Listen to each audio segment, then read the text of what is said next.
Sir பார்த்தீங்கன்னா இப்போ செங்கோட்டை ஹரித்வார் போகிறேன் அப்படின்னு சொல்லிட்டு டெல்லி போயிட்டு அமித்ஷாவை பார்த்துருக்காரு. அதை எப்படி சார் பார்க்குறீங்க? அது நாங்கள் என்ன பார்க்குறது? பார்க்க வேண்டியது அது அவங்க கட்சி விவகாரம். அது அவர்களிடமே கேட்டு நீங்கள் தெரிந்து கொள்ளுங்கள். எல்லாம் போக போக தெரியும் தான். அதை பார்த்துக்க வேண்டியதான் எல்லாம். எடப்பாடி பழனிசாமி அதிமுக தொடங்கப்பட்ட அம்மா கிளினிக் திமுக வந்த உடனே மூடிட்டாங்க சொல்லிட்டு ஒரு குற்றச்சாட்டு எல்லா மீட்டிங்கும் தொடர்ந்து வைக்கிறாரு. நீங்கள் எப்படி சார்? நீங்கள் எப்படி பார்க்குறீங்க? முதல்ல நீங்கள் போய் பார்க்குறீங்களே எல்லா இடத்துலையும். எங்கேயாவது மூடி இருக்காங்களா? ஒன்றும் கிடையாது. அதெல்லாம் தொடர்ந்து நடைபெற்று கொண்டு தான் இருக்கின்றன. அவர் எதாவது அரசியல் பண்ணணுங்கிறதுக்காக எதனா பேசிக்கிட்டு இருப்பாரே தவிர, நம்ம தமிழக முதலமைச்சர் பொறுப்பேற்றதற்கு பிறகு அம்மா கிளினிக் ஒரு வருடம் மட்டுமே செயல்பட வேண்டும் என்று ஒன்றிய அரசின் விதியில் சொல்லியிருக்கிறாங்க. இருந்தாலும் கூட அதன்படி 2020ஆம் ஆண்டே அம்மா உணவகங்கள் மூடப்பட தொடங்கப்பட்டு விட்டது. அவங்க பண்ணது அம்மா உணவகத்தெல்லாம் மூடப்படணும்னு சொல்லிட்டு.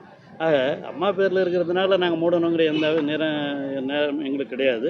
ஆகவே இன்று அவங்க மூடப்படணும்னு சொன்னால் கூட இன்று அதற்கு பதிலாக இன்று தமிழக முதலமைச்சர் அவர்கள் மக்களை தேடி மருத்துவம், அதே போல் எல்லா ஊர்களுக்கும் எல்லாம் சென்றடைய வேண்டும் என்ற நோக்கத்தோடு தான் பல்வேறு திட்டங்களை நிறைவேற்றி கொண்டிருக்கிறார் என்பது இந்த கிராமத்து மக்களும் வந்திருக்கிற தாய்மார்களும் நன்கு அறிவார்கள்.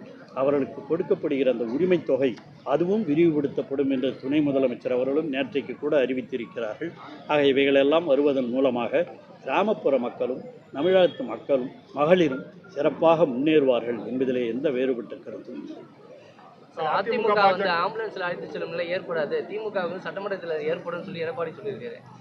அவர் தான் நான் சொல்லிட்டேன், அவர் அரசியலுக்காக எது ஒன்றாலும் பேசுவார்.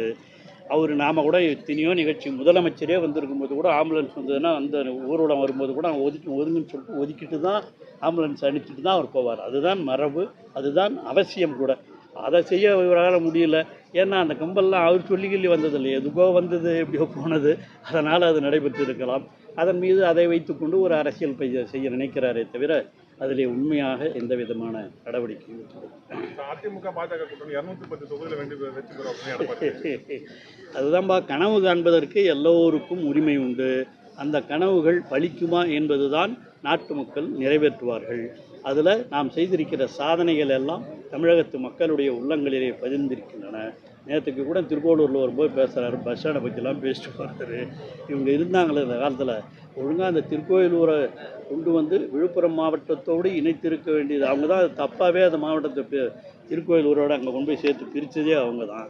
அதுக்காக தான் இந்த பெரிய பேருந்து நிலையத்தை கட்ட வேண்டும் என்று முதலமைச்சர் ஆணையிட்டு நம்முடைய நகர் என்ற அமைச்சர் KN நேரு அவர்களும் உத்தரவிட்டு அங்கே பெரிய பேருந்து நிலையத்திற்கான இடமெல்லாம் பார்த்து ஏற்பாடு செய்யப்பட்டிருக்கிறது.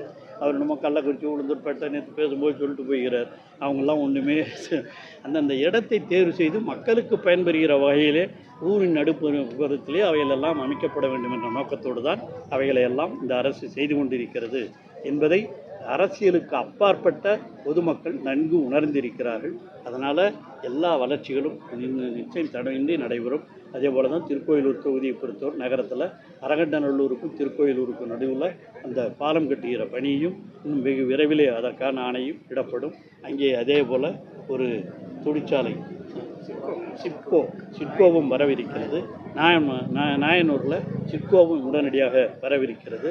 இவைகளெல்லாம் தளபதி அவர்கள் செய்திருப்பது. அதை நகராட்சி ஆக்கினதே தலைவர் தான். ஆனால் இன்றைக்கி என்னென்னமோ பேசிட்டு போகிறாங்க. அவங்க பேசுவதற்கென்று அவர்கள் எதிர்க்கட்சி அப்படித்தான் பேசுவார்கள். ஆனால் நாங்கள் செய்ய வேண்டிய கடமையை மிக குறிப்பாக சிறப்பாக செய்து கொண்டிருக்கிறோம் என்பதுதான் உண்மை. அதில் எந்த விதமான வேறுபட்ட கருத்தும் இல்லை. வெகு விரைவில் இன்னும் பல்வேறு திட்டங்கள் நிறைவேற்றப்பட்டு திருக்கோயிலூர் தொகுதி மட்டுமல்ல விழுப்புரம் மாவட்டத்தினுடைய 7 தொகுதிகளும் வளர்ச்சி அடையும் என்பதிலே எந்த வேறுபட்ட கருத்தும் இல்லை. ஆகவே இதுதான் திராவிட மாடல் ஆட்சி. ஆக இதை எதிர்த்து சொல்லுபவர்கள் ஏதோ அவர்களுடைய எண்ணத்திற்கு ஏற்ப சொல்லுகிறார்களே தவிர உண்மை என்ன என்பதை தமிழகத்து மக்கள் நன்கு அறிவார்கள். நிச்சயம் வருகிற 26 தேர்தலிலே நம்முடைய தமிழக முதலமைச்சர் சொல்லி இருப்பதைப் போல 200 தொகுதிகளுக்கு மேல் வெற்றி பெற்று ஆட்சி அமைப்போம் என்பதுதான் உண்மை. கூடுமான வரையில் 234 தொகுதிகளிலேயும் வெற்றி பெற்றாலும் ஆச்சரியப்படுவதற்கு இல்லை. பிளே ஸ்டோர் மற்றும் ஆப் ஸ்டோரில் இருந்து பாலிமர் செயலியை QR கோடு மூலம் பதிவிறக்கம் செய்யுங்கள். செய்திகளை உடனுக்குடன் பெறுங்கள்.